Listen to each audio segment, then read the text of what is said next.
En Comissions Obreres, el que fem per la joventut és lluitar pels seus drets com a joves treballadors. Així, participem en reivindicacions de les empreses, també reivindicacions de caire sociolaboral, com pot ser tot el tema de garantia juvenil, manifestar la nostra postura, a banda de nosaltres, com a joves de Comissions Obreres, anar als centres d'estudi a explicar què és el sindicalisme, problemàtiques de la joventut en el mercat laboral, a banda de fer campanyes pròpies, com pot ser la darrera que vam fer de Halloween, on parlaven de situacions precàries per a la joventut treballadora que podem qualificar de terrorífiques.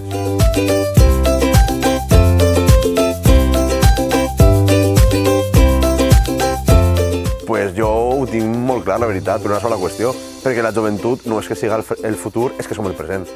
Tota la gent que diu que la joventut és el futur, el que està fent és furtar-nos el present. A dia d'avui els joves som els que estem treballant, som els que estem estudiant per a poder dur el treball el dia següent i som els que a dia d'avui tenim que també en un sentit cotitzar per al dia de demà de financiar la seguretat social, les jubilacions, etc.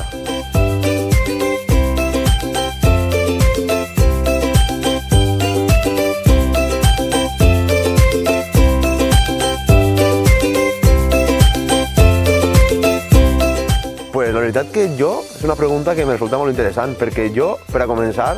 la veig en el present, que és una cosa que remarque molt. Però a banda, la joventut en el futur, jo penso que s'ha de tindre una cosa, són drets, i el que ha de tindre és una situació de millores constants que eviten una situació com l'actual de precarietat laboral, on és impossible emancipar-nos, on és impossible planificar una vida per al futur, o inclús on és impossible